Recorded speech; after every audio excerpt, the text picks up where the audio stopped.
Yeah, Ben, we were with Jorge. We were both like so super excited about the last discussion. It was so good. Just let me just get back to you guys. Okay. Yeah. Let's see. Okay. Ongoing call. Okay. I don't. Okay. Oh, I see you guys. Okay. Okay. Okay. Let me close the door. Okay. John should be coming. John should be coming too. I mean, he said we're a little early. Okay. Yep. Okay. Yeah. Yeah. I was just talking with Jorge. Like we were both so excited after the last call. Mm-hmm. It was so good. The like kind of your insight and kind of what avenue it opens to gravity. It's really the not only the semantics but the pragmatics that it implements. Well, you saw that. I mean, I didn't quite say it that way, but certainly your email Yeah. nailed it. I mean, that's the background out of which the language stuff comes for sure. I mean, Yeah.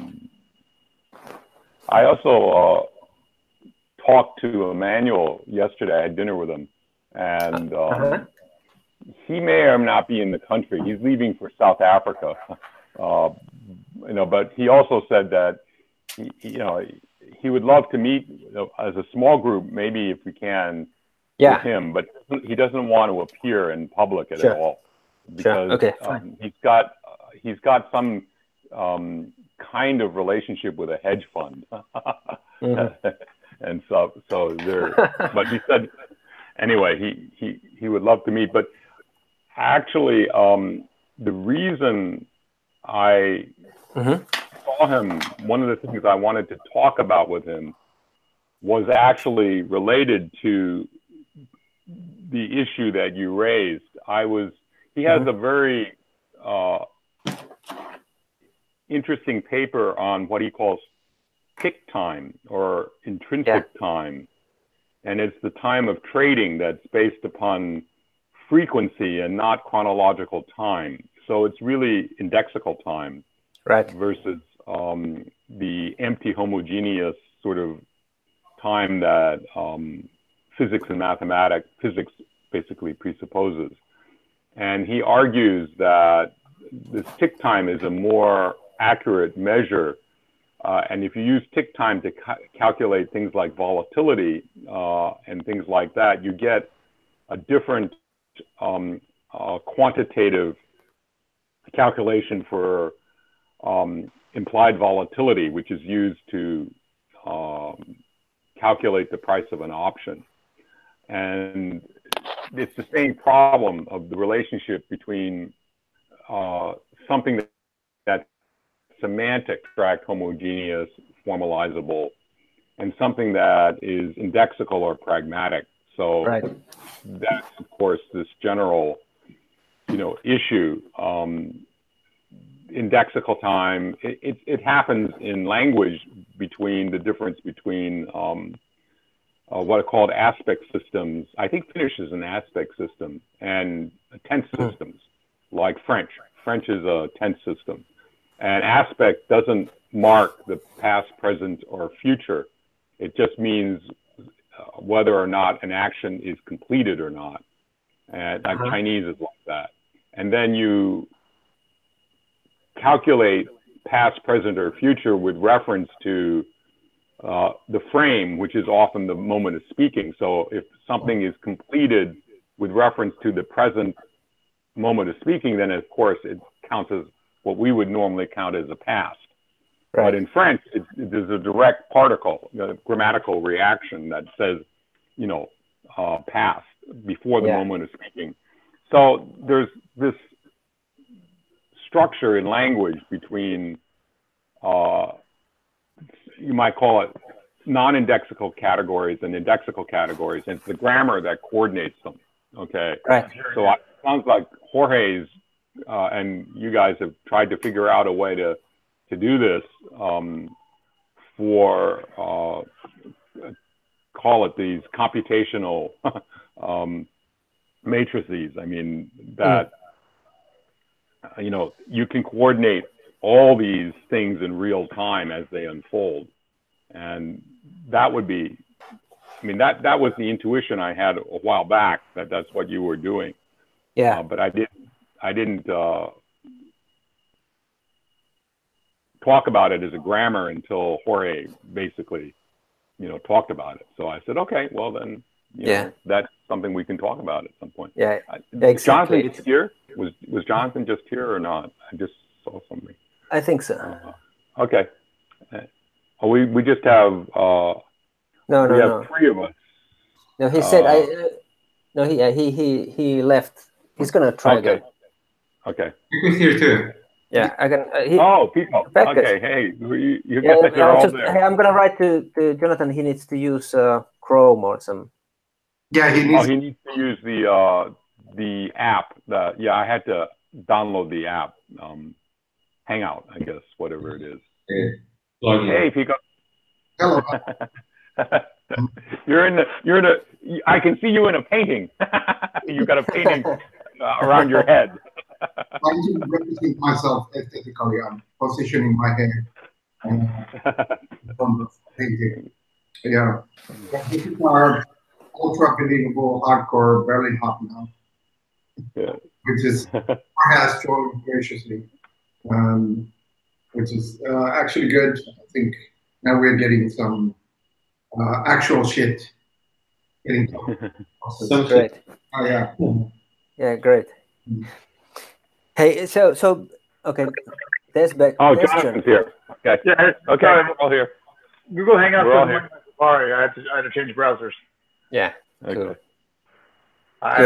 Good. Hey, so we started already a little bit. So Ben, did you say that you only have half an hour or 1 hour?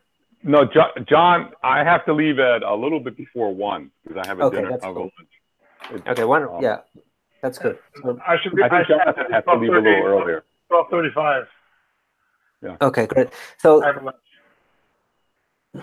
yeah, so Jonathan, we started already a little bit. Kind of, we were just recapping a little bit what we talked last time, and I just told Ben also that both Jorge and we were really excited of the kind of the opening that just emerged through the like the pragmatic semiotics, and thinking of the grammar, like an event-based grammar, like and what kind of it kind of opens us a whole new palette of what we can paint, and a lot of good resources from the semiotics to think about it. And then Ben started to talk about the Tick Derman, that Emmanuel, that he would like to meet, not publicly, but with a small group, and I think that would be just amazing. So let's organize it any way possible. I will make it happen and make sure that he will get interested too, because I think that cooperation will be just so powerful. And then Ben started to talk about the tick time. Can you elaborate a little bit more on that? What is the article? I can send you all the article. It's a pretty technical article because it uses a lot of stochastic calculus. But it's basically, when you look at the stochastic calculus models for stock market prices, there's always, what they're basically trying to do is calculate the difference in price over a small period of time, right? A differential, right? And that question is, what kind of notion and what kind of framework do you use to express that differential of time, dt, in? And of course, it's always been the empty homogeneous time of physics, basically. Yeah. What he proposes is that, in fact, when people are trading, especially when there's fast trading, what traders do is they are keeping track of the intensity of trading or the frequency of trading, what he calls tick time, which is an indexical time, all right? And that explains, and that leads to a different calculation, a different result when you calculate the implied volatility of the underlying stock, and it leads to slightly different predictions. And he says that these explain a little bit better the data that we have for the behavior of stock market prices during, let's say, booms and busts. Okay. Yeah. And what it is interesting from our standpoint is that it introduces this problem of indexical time. I mean, and it introduces the idea of an event. And the question is, what's the relationship between the event of trading, you might say, and the mathematics that seems to undergird it? And that the whole paper is starting with the mathematics of Black-Scholes and then trying to modify it to accommodate this intensity or tick time. So it requires just to bring this down a level, kind of. I mean, what I hear you saying is that it's a way of thinking about the effective dimension of trade, right? That it's actually about translating the mechanics and the volatility of the trade into a kind of experience that the trader can then respond to. Well, yeah, that there's certainly a quantitative aspect to that experience, but it's trying to say that there's a qualitative aspect that can be in some sense measured, and that's the intensity of trading, the frequency of trading. I mean, and that's a very interesting explanation. He says it's different than anything that normally is invoked in behavioral economics, for instance, by Tversky and Kahneman, because it's indexical time. It's actually a different notion of time, whereas prospect theory and all the behavioral economics just assumes a standard DT, I mean, a standard differential of time. So this is kind of an interesting, issue. And I thought that Jorge was sort of doing it the other way. Yeah. He's saying you're going to start with the moment of interaction, but the question is, how do you coordinate everybody else who is doing that? And in fact, that's more or less what language does. I mean, that it coordinates through its grammar the location of any speech event in its unfolding, and to a certain extent with other events, though that's a little bit more complicated. But that's what I thought was so interesting, is that by introducing this experience or this indexical moment, but also saying that there was a formal way in which you could capture this notion of intensity, which was Bergson's notion. I mean, that's what Brian writes about all the time, I'm assuming. That's basically affect theory. As John knows, it's all about intensity. Yeah. I mean, how do you talk about change of intensities before you have a quantitative measurement of them, right? I mean, before you can say I'm twice as angry now as I was a moment ago. I mean, that's been the real question. And the usual way in which it's been done in people who follow Bergson and to a certain extent Deleuze is to say that, certainly Bergson, that the quantitative and qualitative are opposed to one another. I think Deleuze was arguing that they're actually linked to one another, but he had no formal mechanism to talk about that. And I think Jorge, and perhaps you guys have all figured out, at least for the purposes of financial transactions, a certain way of being able to coordinate them, which would be fantastic if you can do that. I mean, it also means that the ontology of what you're doing is much more than just finance. I mean, it's a grammar of events. It's an event grammar. It's an action grammar, and it's a way of creating, you might say, systematicity, linked systematicity out of discrete events, which is kind of that's a really good description. But do you remember what year the article was? Right. Well, what year the article? The year of the article. What year was the article published? You mean the Derman article? Yeah. What? Sorry. Yeah, I can send you all that. I mean, yeah, that's no problem because I have it right here. I mean, I'll send it to right after I get off.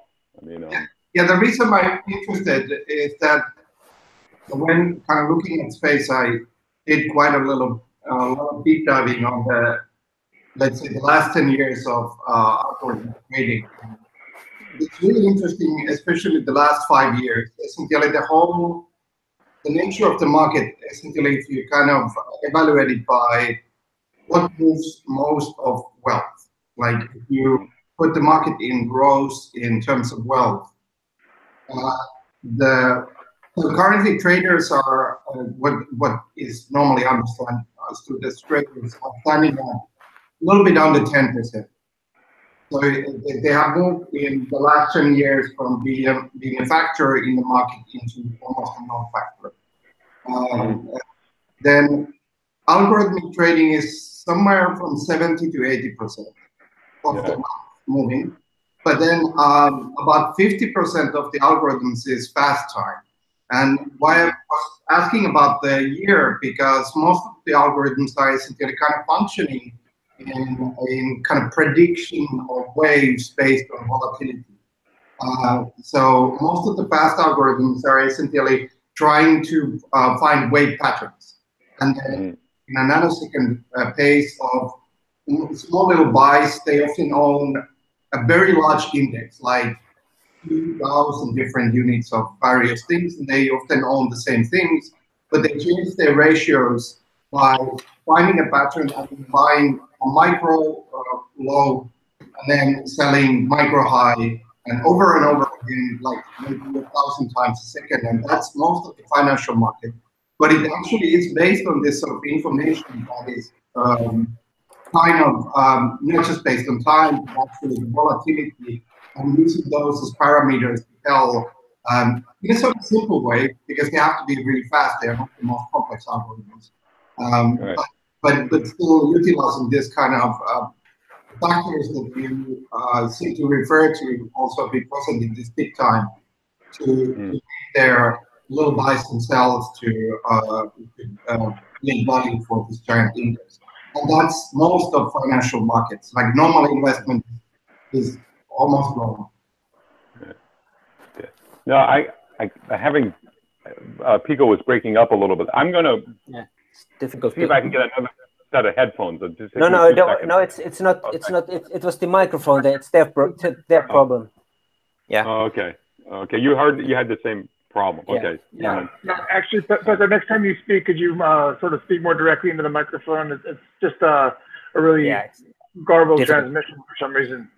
Yeah, I don't know why MacBook is so bad on this. Like, it's really, I'm essentially facing it, but apparently I have to be in the middle exactly here. But yeah, essentially the change in the market has been, especially in the last 5 years, utterly radical.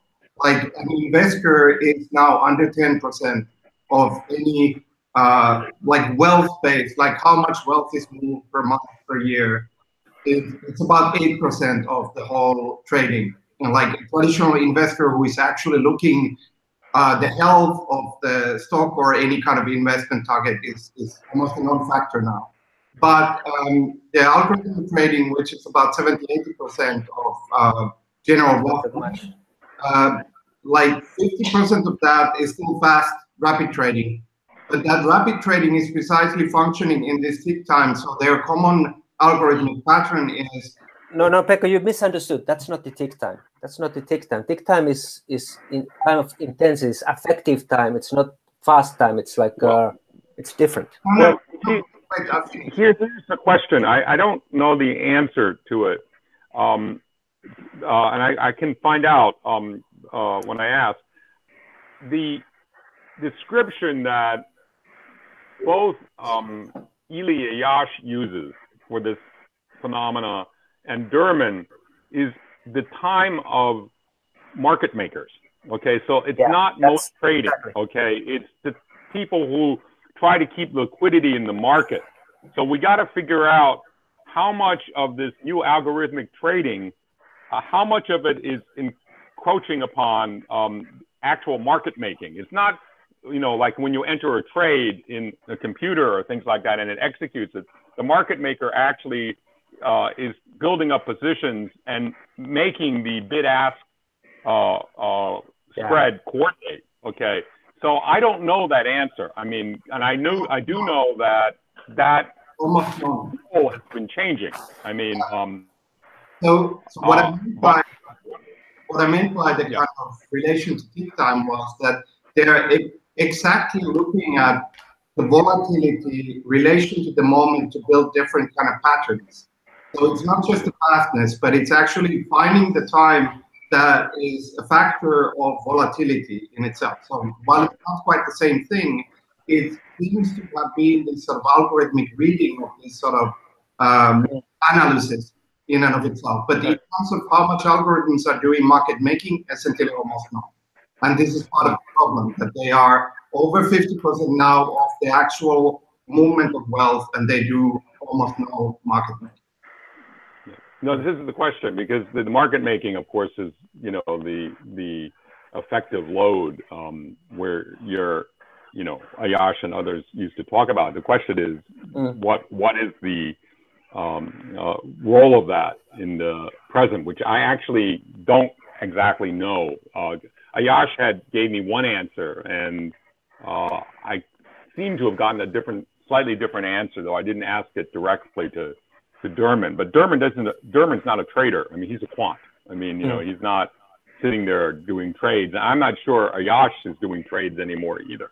I mean, I don't know. For those of us who are not as immersed in the financial world, can you just describe the process of the market maker for 1 second? I mean, like, how the response to tick time be manifest, like, in detail? Well, the example I use is, and the question is whether or not this is still, and Kiko's kind of raising this question, whether this is still an accurate description of the majority of trading. Okay, again, I shouldn't say majority of trading. Whether it's an accurate picture of contemporary market making. Okay, which is, trading isn't market making is a form of trading, but it's a very special form of trading because it provides the liquidity for the market by making sure the bid-ask spread. So that it's kind of matches the offers. And it can do that through computers too. I mean, and all that. But the interesting thing that Ayash has is this description of people sitting in front of their Bloomberg machines, all right, looking at implied volatility waves, prices. The prices of options are given in implied volatilities. They're not given in currencies. They're not given in dollars and cents, okay? And they basically appear as a wave, and they talk about surfing the volatility wave. So they see the 50 other traders, okay, and they're getting on their Bloomberg machines these waves, and then they're also getting news. And the question is, when do they cut in? Given the changing price, the changing implied volatility wave, when do they cut into it? Okay, and then Ayash says he describes 3 different factors in trading, and each one of them is a different aspect of Black-Scholes. So there's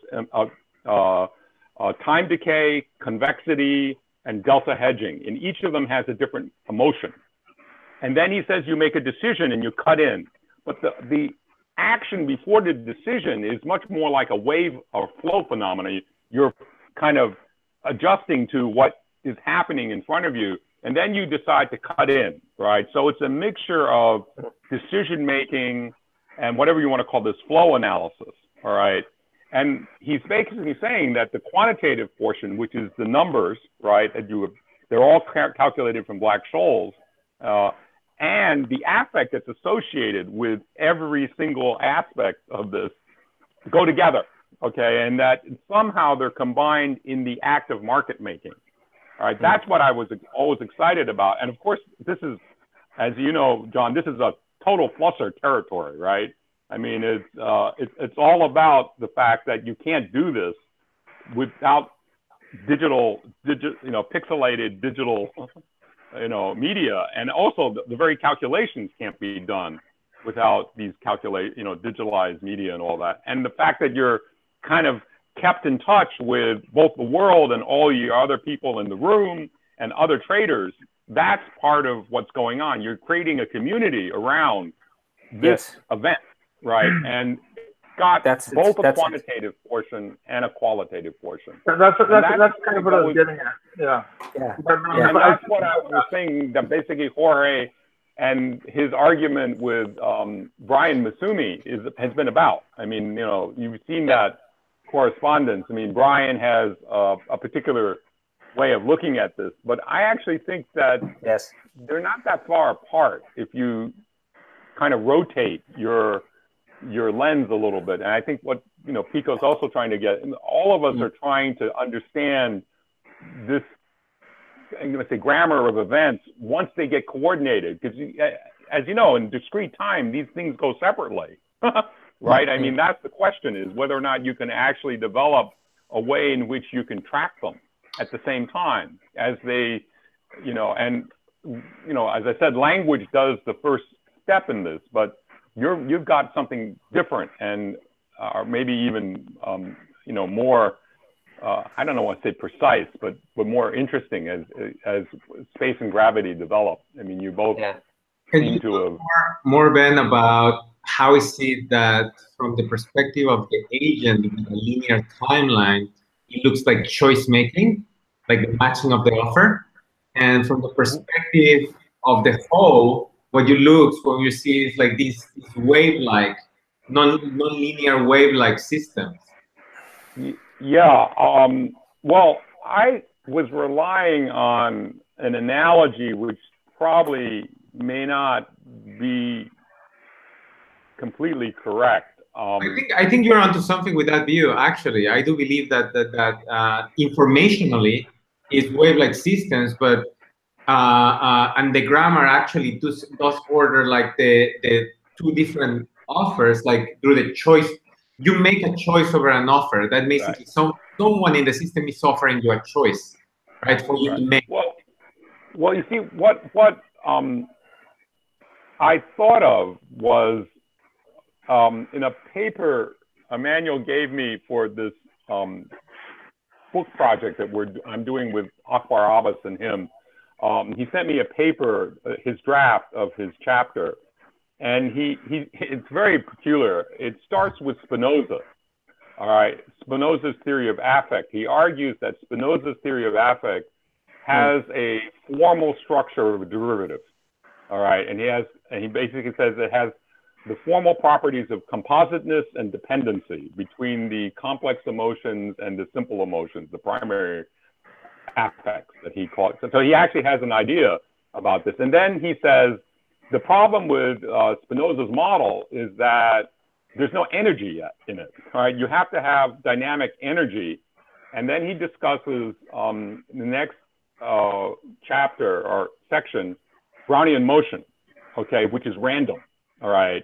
And he basically, and the diagrams for Brownian motion is supposed to look like stock market prices, right? That's the whole analogy. And he says, look, you look at one stock over time, and you look at its wavy, you know, jagged appearance. But what you do with Brownian motion is you simulate it over and over again. Okay, you do it Monte Carlo simulations of that movement, and you get, you know, thousands of these things overlaid on one another, and they look like a wave. You know, so I said to him, I said, this is kind of an interesting phenomenon, just at least visually. Okay, that when you look at it from the standpoint of individual decision making, it looks like a jagged line, but when you aggregate them all, it looks much more like a wave. All right, which I thought was part of the tension between, you know, what you guys were discussing and what Brian was trying to bring in, because for him, the wave-like properties are the affect properties. And he keeps on saying, you guys can't start with the individual. You've got to start with the social. So the affect isn't in the individual. It's in some sense the social matrix, right? But in a funny way, that's what I kept on arguing in my reply to Brian, that in fact, that's the whole project, was to take whatever that individual unit was, which also depends upon a social, but to aggregate it and coordinate it into a coordinated time series. And that's where the social affect emerges. I mean, that was my idea. I'm not sure how accurate that is. Derman told me last night that the difference between black holes and wave phenomena, because he's a physicist, is that wave phenomena is uses a second derivative and of time, and black holes only uses the first derivative of time. So there's an actual formal difference. So he said, you know, it may be that, you know, I need to think through a little bit more what I mainly saw visual analogy. I mean, by the diagram. Just transposing that to basic mechanics, it means that you're trying to find the acceleration in, you know, in a given velocity, right? So I mean, and which means that the data visualization, which produces a waveform, actually would provide a sort of visceral component to allow you to sort of feel that point of maximum acceleration. And this is really interesting because what you have is sort of a mediation through a kind of infographic technology of a set of indices, right? And that creates this qualitative and visceral dimension. Which that's exactly what we need. We're going to need exactly that. Yeah. Right, but this is an important difference between market representations and kind of offer market representations. Yeah, that's exactly like what is the representation of this new economic space? It's going to be a key. This is what goes to an example that Peko gave, which I haven't ever forgotten, which is about the gamer who plays chess, right, versus the other games. If everyone's in a chess mind, then that's a certain bodily posture, a certain kind of mental framework. And a market creates that kind of very specific framework. So everyone's seeing the world through this sort of this processed structure, which only represents shifts in value thought in terms of quantitative dimension. And we're looking at qualitative dimension here with an offer market, right? So what is the analogy here? I mean, what is there an analogy? What would it be like to sort of have an offer market represented as a waveform? Is that even possible? Or would it have to be another kind of dimension? It's actually, so one of the dramas I read that happened in the last 5 years is, so when the waveform analysis and then looking at waveforms, finding regularities of waveforms became a big investing, that's when the algorithms took over, because the algorithms are good at reading waveforms, and suddenly you're in a situation where humans comprise under 10% of actual market in and of itself. But in terms of like the representation and the kind of game likeness, I think a couple of things that are, I think, interesting there. If there is anything like a constellation structure, and ultimately all of our value is ultimately organizational. Like, yes, we look at stocks or money or something that represents a value, but it's almost like a symptom. Like those stocks are actually, their value is projection from the social structures that upkeep the existence and the regularity of that stock. And if those structures would go away, the stock would be utterly worthless.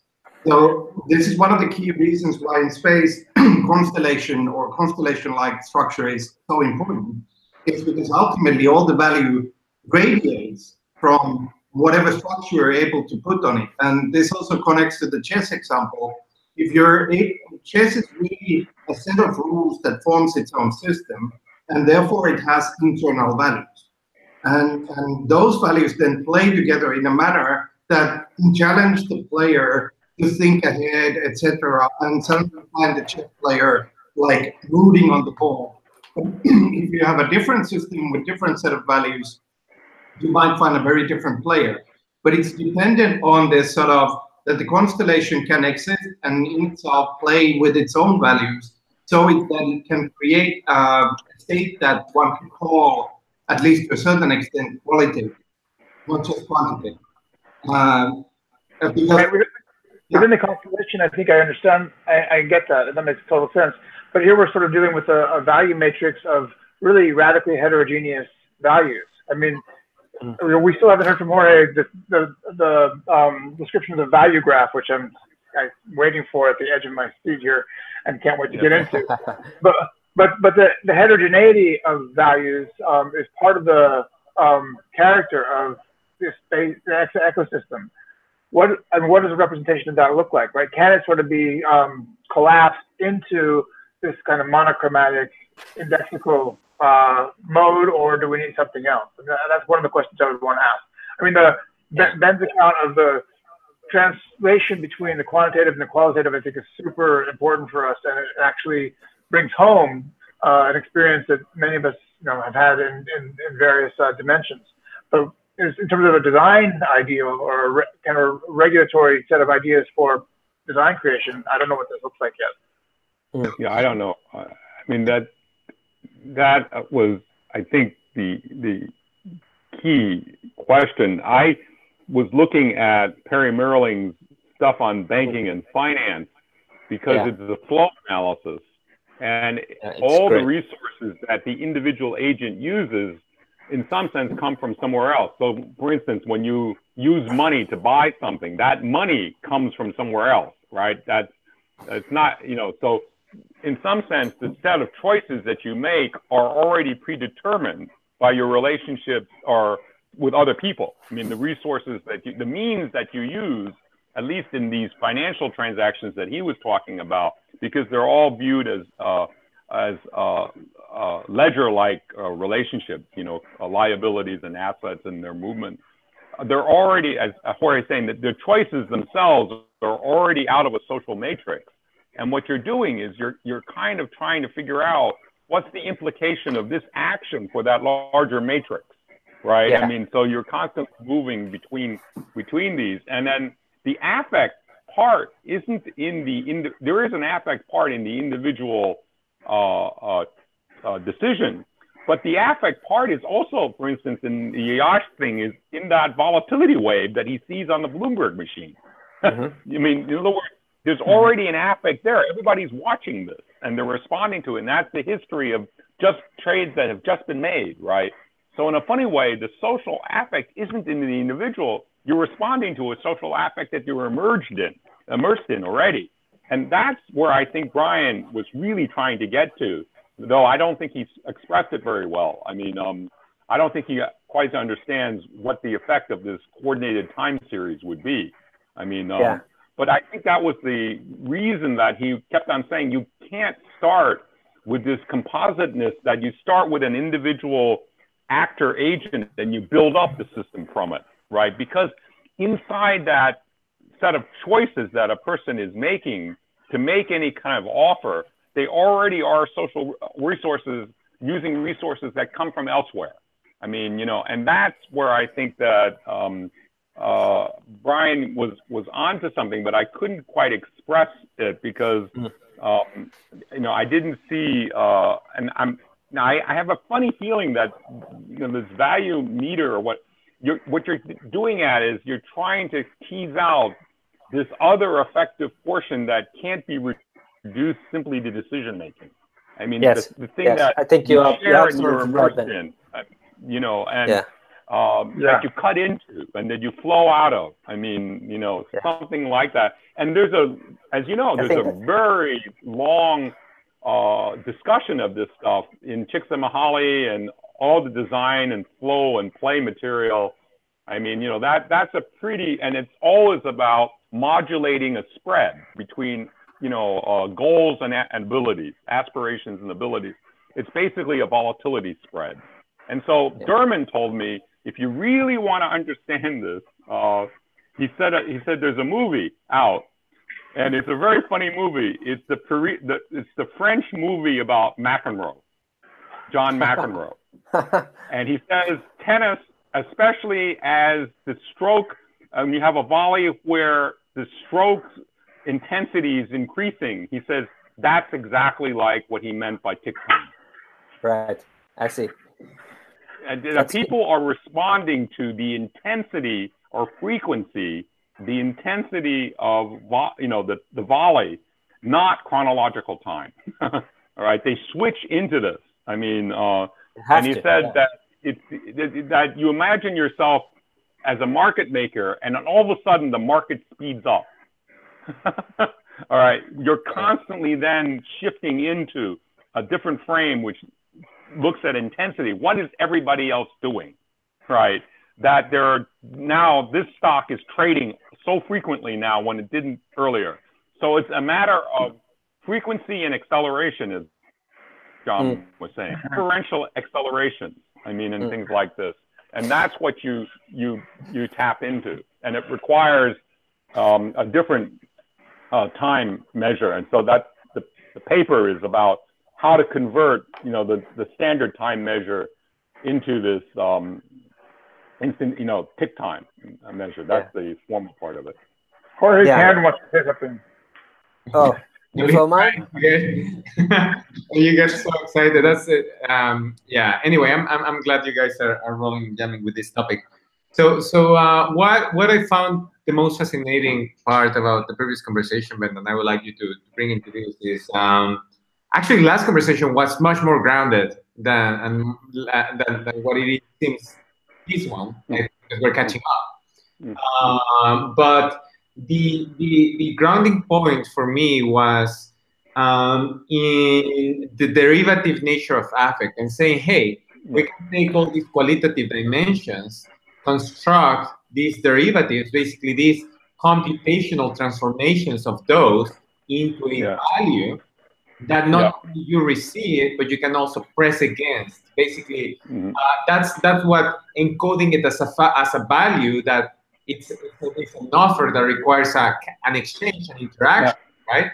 That sort of representation is like the two-dimensional interface that we're referring about. Like, hey, what's the derivative structure of the affect? In one side, the capacity to express it and compose it comes like already inherently networked with all its sources, right, into that one concept, to that one representation. On the other hand, the capacity of the agent to read it, interpret it, make sense out of it, and interact with it, accept it, right, and collapse it through another form of its own whatever is put on the other side of the match of the offer, right? It's its own derivative structure that is in exchange, right? So what I really enjoy is you saying, hey, what these derivatives are, they are lexical in nature, and each one is actually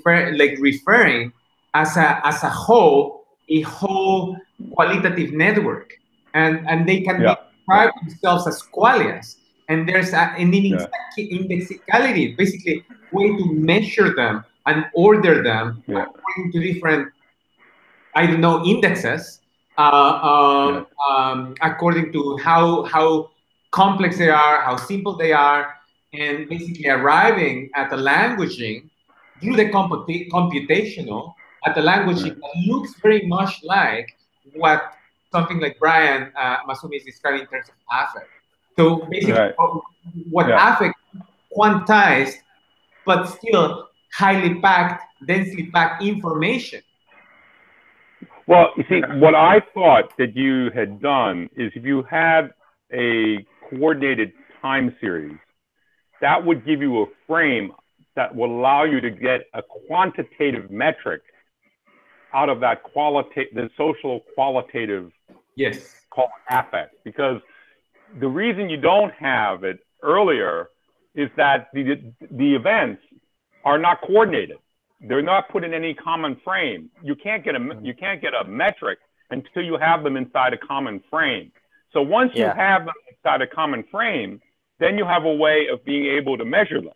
And actually, that's exactly what the first two axioms of expected utility theory are about, because they're about completeness and transitivity, right? In other words, ordering it and completeness. I mean, the first two axioms of von Neumann-Morgenstern expected utility are completeness and transitivity, and there are two more, but one has to do with lotteries and stuff like that. But I'm saying that once you have these things, great problem that that Bergson and others couldn't solve is they didn't see any relationship because they didn't see how you could coordinate all these different time events, duration events into a common frame, and therefore you couldn't compare them. Once you put them in a time and frame, you can begin to compare them, right? And that's what you're measuring. I mean, maybe your volatility measured or value measured tries to capture that. So that's where I thought that perhaps you could capture something that wasn't captured earlier. But I have to sit down with both of you, all of you, and try to understand a little better how you coordinate this time series out of the discrete events. But by allowing these things then to share time as it unfolds, that's a huge allows you to begin to align what we're going to eventually need for any kind of quantitative, well, what you're doing is first you're aligning ordinal systems, first, second, third, right? Then you're going to align them in a ratio scale, all right? But that first order has to be done, right? And you don't have that with discrete events, all right? Moving in abstract time, right? Yeah. You have to have and bring them together. And that seems what you've got a program for that. I mean, that's exciting. I mean, Jorge, is that like a very precise description of how the unit of account, what's the relationship between the unit of account and the derivative, exofinance derivative, isn't it? I find these indexes, these qualitative indexes, to be what we call these units of measurement of value and measure different things. So basically, performance metrics, derivatives of performance metrics are, when they are coordinated, right, in this network as a whole, actually represents that point of coordination in which at that point is when you can measure. And what I find exciting about the framing that we were discussing last time is that when you start from the event, that means the moment of the collapse information into a metric is something that is measured, right? When you see it from the other perspective, because I was seeing it mostly from the perspective of coordinating the time series, basically weaving end timelines in a way that they can be congruent with an agreement, the organizational protocol, right? And we say, hey, economics are organization and whatnot, but at the core, it's all about ordering of timelines and signaling around what is versus what is not in that organization network. It's basically constraining and opening possibilities. And the indexes actually guide that which needs to be constrained against that which needs to be open, right? It's a coordination metric, right? It's like a little coordinated. There's all this ordering that needs to occur for that to be a coordinate. So you look at from the event and then say, hey, what you have is an event grammar. It really, for me, is like, now it makes sense why it's so important for this to be self-referential, for everything to be relative, and for everything to have its own time. And its own, basically, you can find from any one point in the whole system, you will be able to connect to any one other one with its own coherent timeline, right? There's no one single timeline. It's it's timeline that is perspective dependent. Okay, that's great. I mean, okay, that's exciting. That's exciting. It's more than exciting. It's it kind of it's so huge. Event grammar.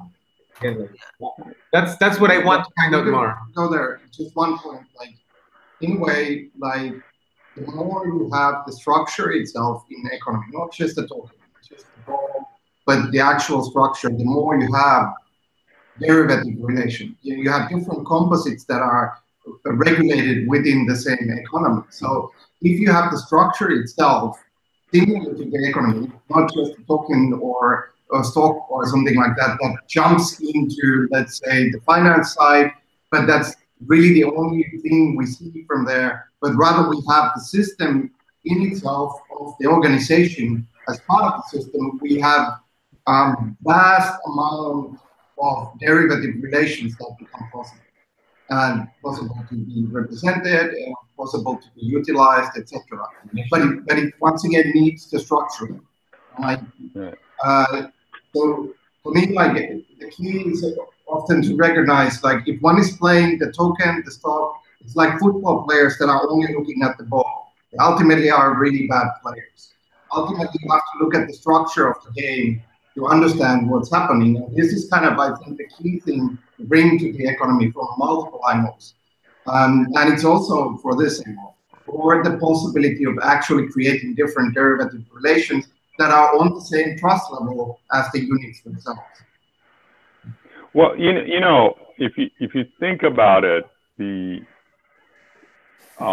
structure of a derivative, at least a financial derivative, is in some sense the first step in coordinating and creating this time series, because it says that the value of the option, what you're going to get a value of, I mean, or the price of the option, is linked to the volatility of the stock under a set of conditions. One is a non-arbitrage condition, right? That's the point of identity, all right? And then time frame, expiration, time to expiration, right? So what you're doing is you're saying that these two discrete events, because there's an option market where the option is sold and the stock market where the stock is sold, right? They're coordinated and linked together by the act of trading, right? That implied volatility is the linkage, right? That calculation. So Black-Scholes is in some sense a form of another expression of what you guys are trying to do. I mean, you're trying to go underneath the temporal structure and give an algorithmic way of linking these different levels up, but it seems to require and hit upon this basic idea, and that's why the derivatives market expanded, is how do you coordinate things that look like discrete cash flows with their own risk parameters and say they're similar, right? That as they unfold, they're linked together.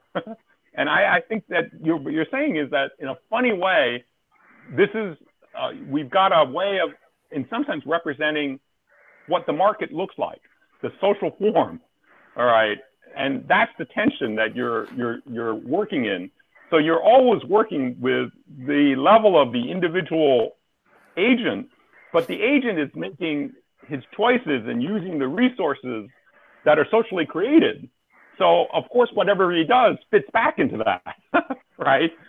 And that is the value that you're measuring as it unfolds. I mean, it seems kind of exciting to me. I mean, it's another way of thinking about how you would like to describe the dynamics of value, because as John can tell, I mean, most of the calculations of value are done from the outside. I mean, if you look at the history of finance, it was historical volatility. It wasn't implied volatility. It was implied volatility only at the very end after 1988. I mean, after the stock market crash, 87.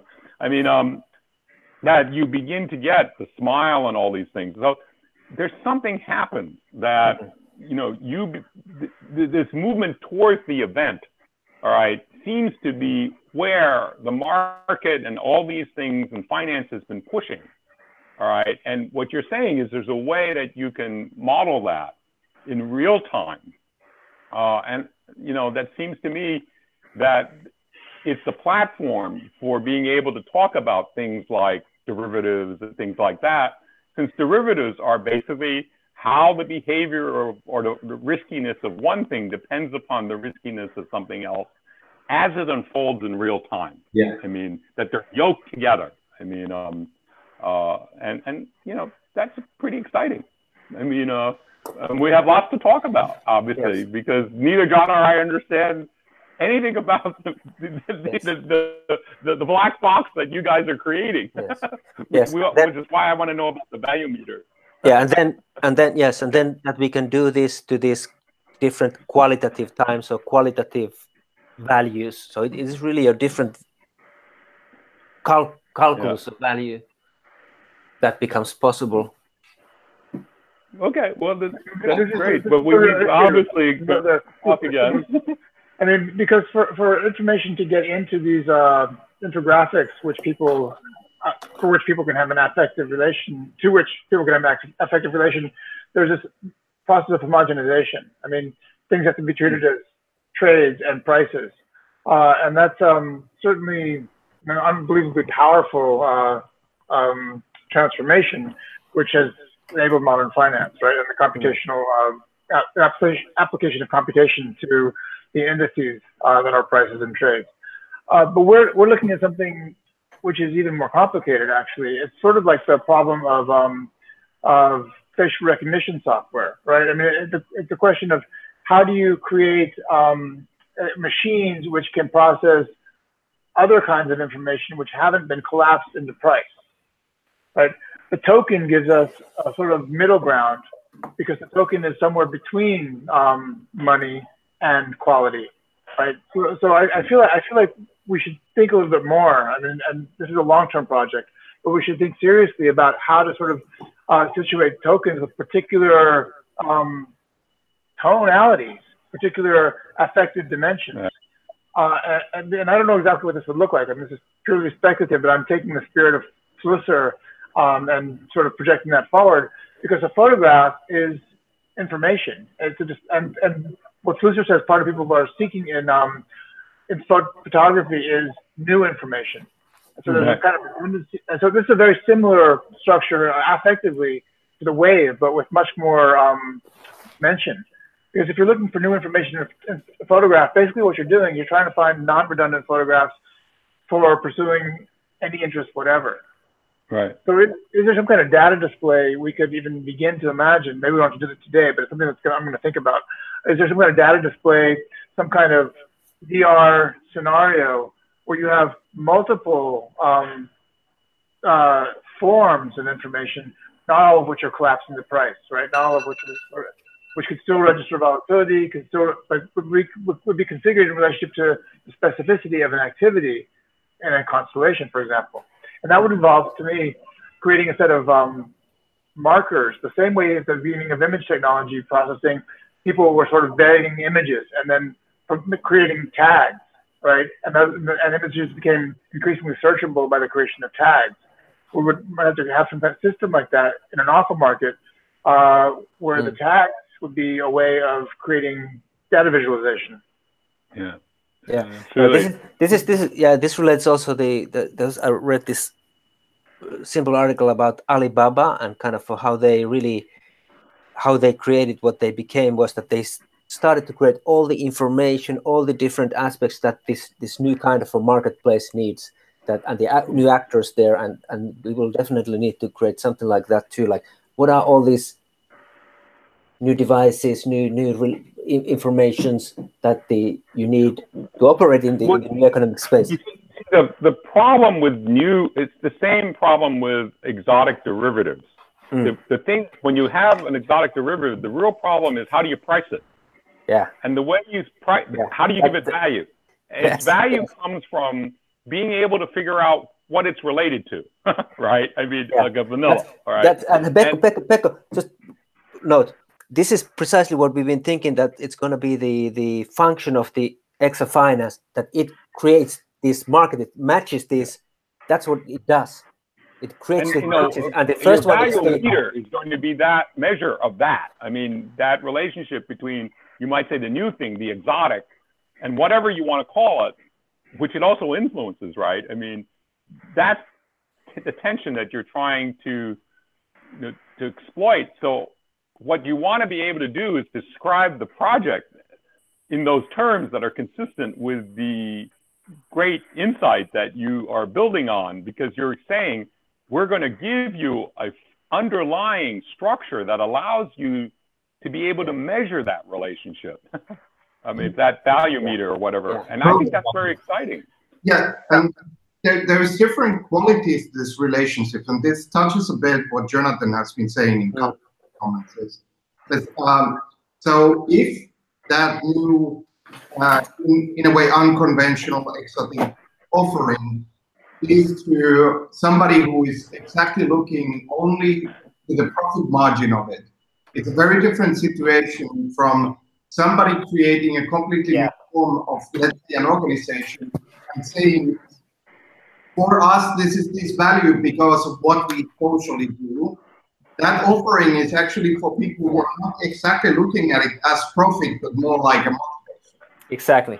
Someone in let's say, small forms in the early steps of crowdfunding and so on. Like, people can actually put a lot of money into something that is in itself, even by its face, not valuable financially speaking, but because there is some social drive in that. Actually, I love Pekka, remember many years ago, like the examples you gave from the early crowdfunding campaigns, and kind of like there's this guy who was making this kind of a pasta or salad for the first time or something like this, and potato salad, and it becomes like a huge success. Everybody wanted to donate into this project that the guy learns to make a potato salad. This is what we are talking about. Okay. He made we posted. I'm going to have to go because I've got a lunch, and my wife and daughter are knocking on my door. But I'd love to talk with you and read stuff, whatever you're doing, and whenever you want to meet and you can get all of us together, that's fine. I will send to the Axeli and he can distribute it. I will. The Durman in Tick Time paper. Perfect. You know, anything else am I supposed to send to you guys? I don't think so. I have the Eli Ayakti. I'm a creator. The market making thing, for instance, I shared it already with Jonathan, and I can share that. I have a lot of good stuff on that too. Okay. Great. I'll be in touch. Set up the next course. Okay, and John, I'll see you next week. Yes, that's great then. Okay, we're practicing daughter exchange, where our daughters are meeting. That situation right now too. My daughter and nephew are calling me to go to lunch too, so I'm gonna have to run to you guys. All right. And by the way, send us your daughter's thesis if she allows us to see it. Okay. I gotta ask her permission first. She wants me to read it. Okay, because then we'll read it. We'll read it and we'll discuss it. Okay. Don't ask her for a prize. Okay, great. Okay, thanks. See you. Bye. Bye. Yep. See you. Okay, bye.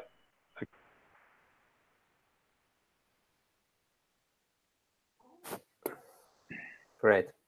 Hey, okay. So Jorge, we have the call with Sharik. He just messaged me that he's a little bit late, but let's do it in Zoom.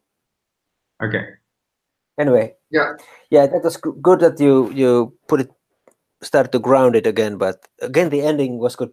I think Ben really has the really good intuition, and he like painted the picture already. He's right there and kind of opened the doors that all the really interesting like avenues that are opening up for the spinning stuff around this now. Yeah, and what I want to remind myself, my area of interest is with Ben is to learn more about this semiotic index. Yeah. In that, like from the language, because really the power of this is because we have the capacity to express these organizational forms, which society, economy is one of them, but we also have the capacity to execute them coherently, as if it was just one computer. That's the whole point about ordering events and what gravity does. It's like it tries to be able to articulate a social system as one system that executes coherently, as if it was executing in one simulation. So what Ben's talking about is in real time, is because not only we can model the whole thing and execute it in real time, we can simulate it also in real time. But the most important thing is that all these otherwise decoupled agents don't have to be decoupled anymore. They are organized, they are coherent, and that's why we create these derivative structures and trust these derivative structures computationally, because they will execute as a coherent whole. It's as if you were running in just one computer. Yeah, I understand. Yeah, and the event-based grammar, it's a very powerful perspective. Yeah. Because that's what Pekka says is like giving a structure to organizing. Well, that's it. Those organizations, the grammar. Yes, of course. That's the grammar. But also offer is one form of event-based grammar.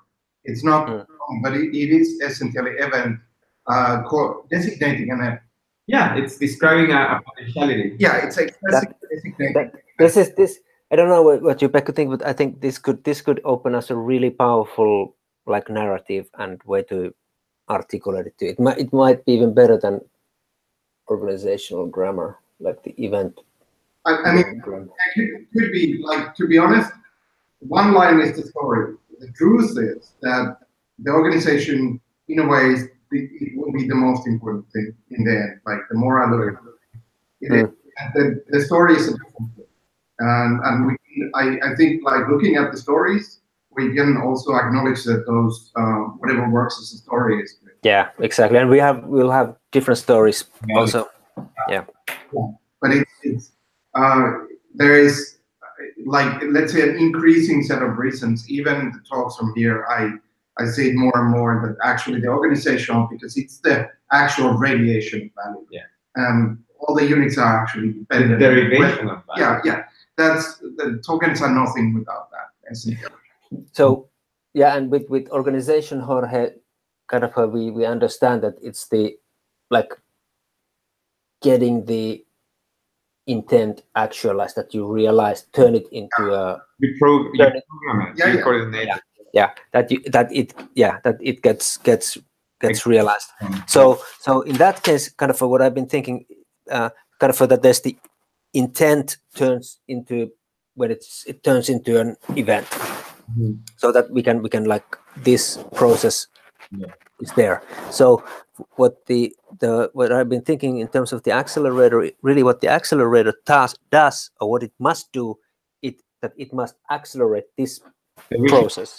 This process with all the kind of the different things that is needed there to accelerate this to happen. That's like its task. Yeah.